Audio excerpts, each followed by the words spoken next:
si tu veux, le trajet personnel de chacun, ok, mais je pense que je serais jugé comme producteur d'un certain nombre de films. Évidemment, des producteurs rapidement, si tu veux, disparaissent dans la mémoire du temps, parce que évidemment les films sont essentiellement, si tu veux, le produit d'un travail artistique de ces metteurs en scène. Nous, on est un peu un lien entre eux et la réalité, et donc c'est dans ce sens-là qu'il m'intéresse parler de mon travail. C'est tout. C'est assez unique quand même dans le cadre du type de cinéma que vous avez produit, la longévité, non pas de vos sociétés, mais de vous en tant que producteur à travers différentes sociétés. Il y a quelque chose qui est... Enfin, il y a plein d'autres producteurs qui étaient dans le même genre de domaine Ouais. que vous. Ils n'ont pas forcément tenu. Il y en a eu qui ont eu des fins tragiques. Je pense à Amber Balzan, par exemple. Non, là, Comme si je Santos. vois l'exemple des producteurs que j'admire, c'est mieux ne pas oublier la fin de leur vie. Tu vois. Donc, c'était pas simple. Donc, moi, je suis encore là. Donc, on verra. C'est peut-être que je fais aussi des courses d'endurance à cheval, que je suis là encore, je ne sais pas. Non, c'est vrai que c'est c'est un exercice de vie, donc c'est en même temps être prêt à souffrir des conséquences qui parfois ne sont pas simples. Et, mais ne jamais tourner le dos, ne pas disparaître, être là et prouver qu'on peut encore faire quelque chose. Tu vois.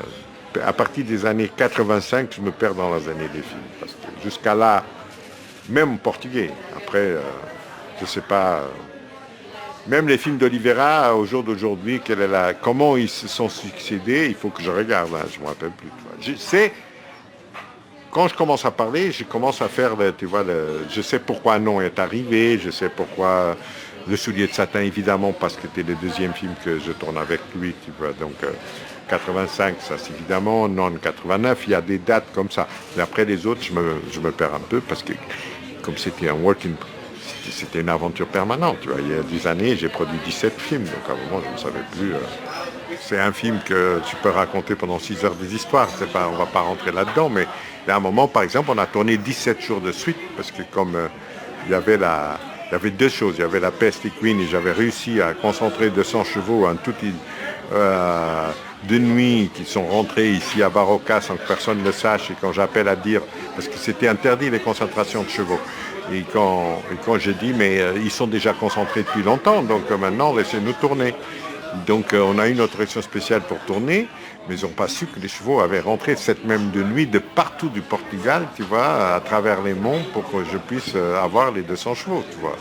Et après, il fallait les alimenter, il fallait tout ça. Donc on n'avait pas de structure, on avait tout. Il y avait 800 personnes tous les jours dans le milieu des champs qu'on a dû trouver en 48 heures. Donc il y avait de tout, tous les évadés des prisons du coin, aux gangsters, tous étaient des figurants sur le film, tu vois. On a pris tout le monde, tu vois, pour ce film-là. Vous ne pouvez pas imaginer. Ils n'étaient pas tués par hasard.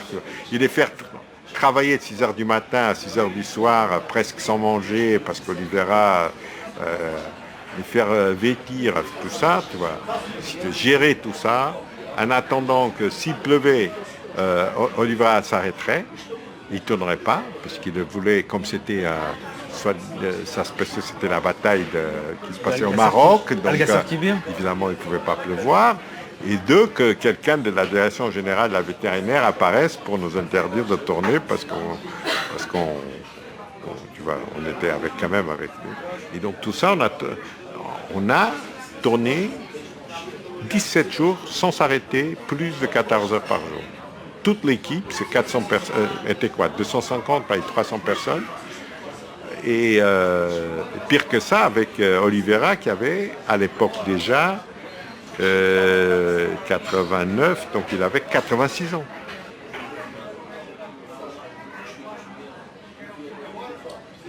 Bon, mais des scènes, mais c'est encore mythique ce tournage ici. De vous parler avec des gens dans la cochette, ils vous racontent les histoires de nonnes. Donc,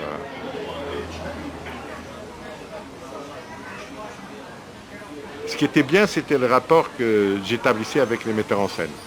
Si tu veux, dans ce sens qu'un film était toujours un début d'un autre. Tu vois, c'est pas parce qu'on faisait un film qu'on n'était pas déjà en train de penser à un autre. Tu vois. Donc Daniel Dubroux, j'ai fait 5 films, je pense. Tu vois, tous. Tanner, j'ai fait 7 ou 8. Tu vois. Évidemment, je me suis occupé directement des films d'Alain de 3 ou 4. Les autres, j'ai apporté la coproduction française, donc où mon apport était moindre, tu vois. Mais j'ai suivi Alain jusqu'au bout, jusqu'au dernier. Parce que j'ai pas fait les films du passage. Moi, j'avais la salle, et juste à côté, il y avait Richard Coppens qui avait les films d'ici. Parce que moi, j'étais clandestin en France.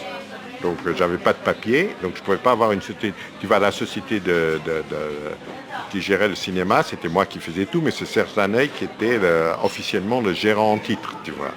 Même dans les films du passage, j'avais que 5%. C'était la limite pour quelqu'un qui n'avait pas de papier. Et donc, officiellement, c'était Richard Coppens, le gérant. Le gérant. Et moi, mais évidemment, c'est moi qui ai tout décidé, tout.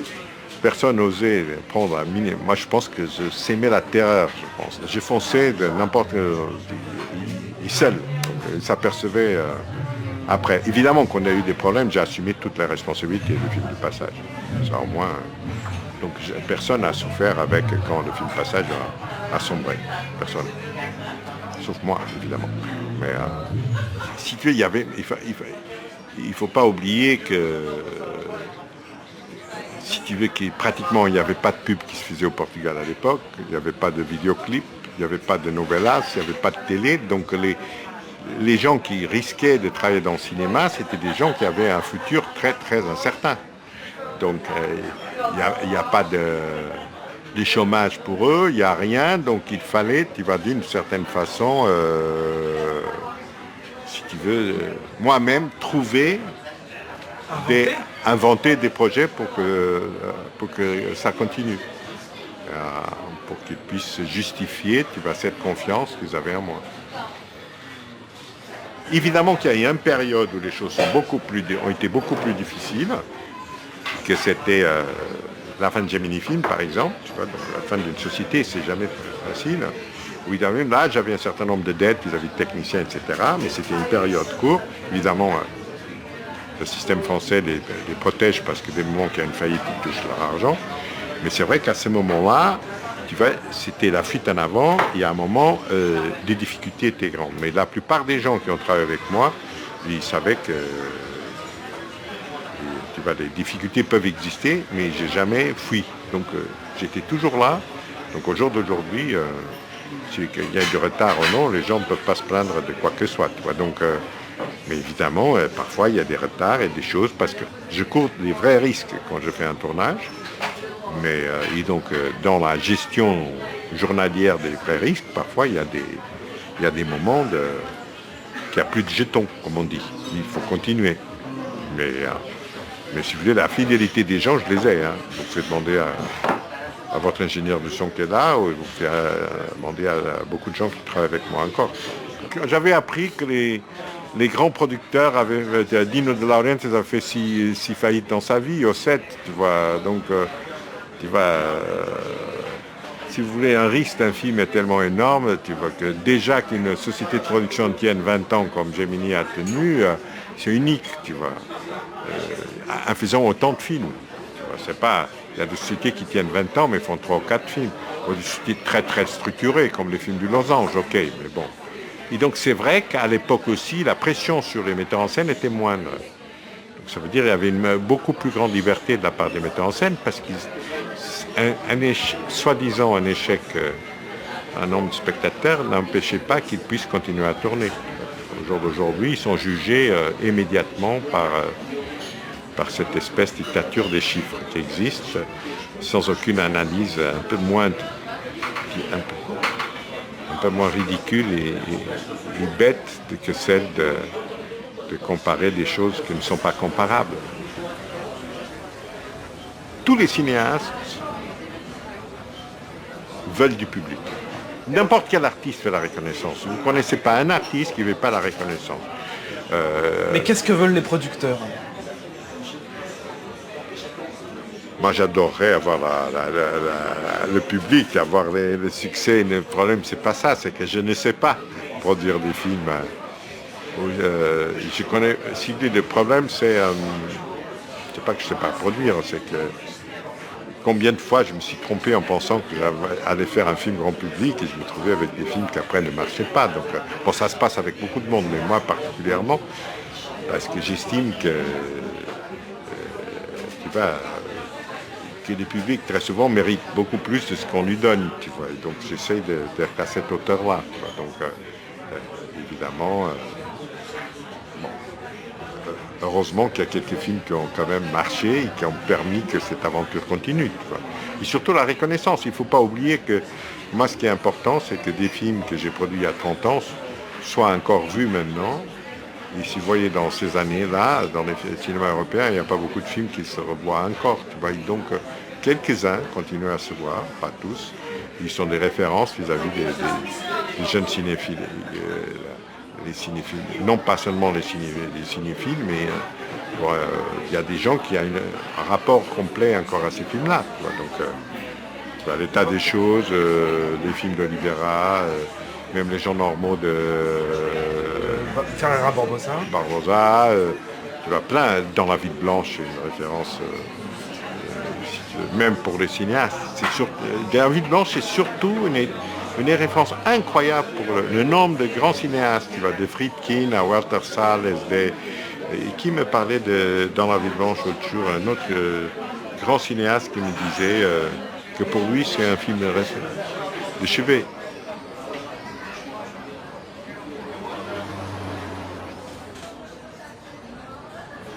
Parce que la littérature, vous ne dites pas qu'une œuvre par exemple, de Salman Rushdie, Don DeLillo, est exigeant. Non, c'est un livre, c'est bon. Donc, si tu veux, il faut quand même que les termes soient adaptés. Tu vois. Donc, si tu veux, il y a un cinéma de gare, il y a un cinéma tout court. Donc, c'est une littérature de gare et une littérature tout court. Donc, il y a un cinéma popcorn, il y a un cinéma tout court. Donc, si on peut dire, si on parle comme ça, ok. Mais ce n'est pas d'exigence ou non. C'est simplement, il faut mettre les mots où ils sont. Il y a un cinéma qui amène un taux de consommation de popcorn plus élevé que d'autres. C'est tout. Moi, je pense que c'est ça que la prochaine étape, ils vont commencer à se référer à ça, au nombre de consommation de popcorn par personne, par film. Tu vois, comme ça, ils vont juger les films là-dessus. Je pense qu'on va arriver à ça. Mais évidemment, comme toujours, il y a des franges d'existence, de résistance qu'il y a toujours eu. On était plus insouciants avant. Donc on parlait donc là on peut parler d'un film, je pense que vous avez envie de parler, que c'est Le Roi des Roses, par exemple. Un film comme ça, c'est cette insouciance qui a fait que ce film existe. Cette insouciance et cette urgence. Parce que j'ai connu Werner. Werner, c'est quand même une des personnes qui m'a amené dans le cinéma. Parce que pour des questions divers, mais surtout parce qu'à un moment, je l'ai connu quand je travaillais pour Mitterrand. J'ai vu tourner Les Flocons d'Or, 2 jours. Et donc, j'avais un rapport avec lui du temps de Frédéric Mitterrand, d'avoir vu les Olympiques, etc. Et, des salles que Frédéric Mitterrand avait. Ouais. Et donc un jour, quand il sait que je suis producteur, quand il découvre ça, il m'appelle, Paolo, il faut que tu me produises. C'était 80 et quelques. C'était un moment, je crois que c'était la fin des films du Passage, la fin de VO Film. C'était oui. Donc c'était une période un peu dure, très très difficile. Donc je suis à Lisbonne, je ne sais pas qu'est-ce que je produisais à l'époque, je ne me rappelle plus. Mais je sais qu'un jour il arrive, il me dit il faut qu'on tourne tout de suite. Je suis là avec Magdalena Montezuma, il faut qu'on tourne demain. Et j'ai dit mais Werner, moi, j'ai rien, j'ai dit non, mais Magdalena est très malade et elle a écrit ce scénario, il faut qu'on le fasse. Ah, parce qu'il y a un scénario quand même. Non, il y avait un scénario écrit par Madelana. Après, ce qu'il a fait de ce scénario, c'est une autre chose. J'ai jamais lu le scénario parce que le scénario était en allemand. Je ne comprenais pas un mot. Donc, il me dit, il me faut un lieu. Il connaissait Sintra, évidemment. Donc, il me faut ça. Il faut qu'on tourne là, la semaine prochaine. J'ai dit, mais la pellicule, comment on fait? Je ne sais pas, mais il faut se débrouiller. Elle a 8 semaines de vie. Moi, je le dois ça. Parce que Madeleine Montezuma, mais c'était un peu sa muse, tu vois. C'est elle qui avait été l'actrice de la mort d'Amalie Brand, Willow Springs, de toute cette période très baroque, opératique de Werner. Et donc il arrive aussi avec deux acteurs masculins, Mustapha et Antonio Orlando, qui est un napolitain, un jeune napolitain, et avec une directrice de photo, Effie Mikes, qui est une grande directrice de photo. Et donc il fallait que je trouve les endroits et l'équipe. Donc c'est ma sœur Isabelle, c'est évidemment, je vais chercher ceux qui étaient là sur le coup. Je commence à chercher la pellicule partout, j'avais pas un centime, je ne pouvais pas aller chez Kodak, je peux pas. Et donc je décide d'appeler Thomas Harlan, que je connaissais de Torrebella, et à travers Kramer. Non, Thomas est connu avant Kramer, je ne sais pas, après je me perds un peu.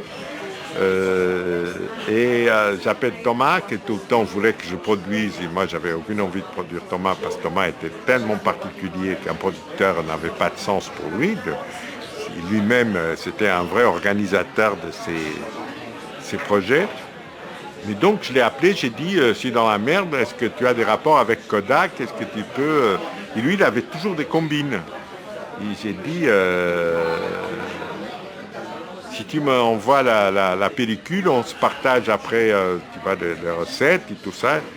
Et il m'a dit, Paolo, ok, je t'envoie 30 000 mètres pellicule. Donc on a trouvé, c'est Thomas qui m'a envoyé. Il n'y avait pas de contrat à l'époque, il n'y avait rien, on faisait les choses comme ça, tu vois, c'est ça la grande liberté. Donc la pellicule on avait, l'équipe j'avais, après il fallait trouver de l'argent pour les petits déjeuners, mais mon équipe était habituée, parce que je me rappelle un film de Daniel Dubrow qu'on a tourné à Rome, son premier film,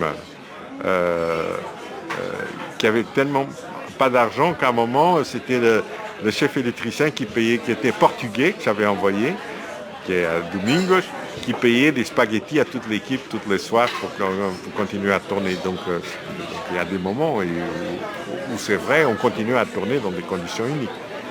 Donc c'est incroyable, parce qu'à un moment il voulait tourner aussi près d'ici, à Montige, dans les champs, mais il y avait des effets spéciaux, pas des effets spéciaux, mais il y avait une grange qui devait brûler. Donc, mon coursier de l'époque, c'était Messaoud Datou, qui après est devenu acteur et tout ça, c'est un personnage incroyable que j'adore. Mes coursiers à Paris ont été toujours des personnages uniques, tu vois, qu'après sont devenus quelqu'un dans le cinéma, tu vois. Et Messaoud Datou, il a tourné dans un film comment il s'appelle, Merzak Alouache, après, l'acteur principal à un moment d'un film de Merzak Alouache. Et qui m'a dit, mais Paolo, je te fais les effets spéciaux. J'ai dit, mais qu'est-ce que tu sais des effets spéciaux? Je suis un spécialiste, donc... évidemment, la grande n'a pas brûlé parce qu'on a appelé les pompiers à temps, tu vois, parce que ces effets spéciaux, c'était vraiment mettre le feu à l'écran. Il était, comme toujours, Werner, il adorait, malheureusement il n'est plus là, il va pousser l'équipe au bout, donc en tournant des heures impossibles, vraiment en poussant, tu vois, il a besoin de tourner dans une situation extrême, tu vois, pour obtenir des acteurs et des équipes le maximum. Donc ça a été, au bout de 6 semaines, tout le monde disait, mais Madeleine n'est pas malade, c'est impossible, elle ne tient pas ça. Malheureusement, c'était vrai. Et, 3 semaines après la fin du tournage, Madeleine est morte. Le film s'est fait dans cette urgence-là. Rien que ça, c'était une situation extrême quand même.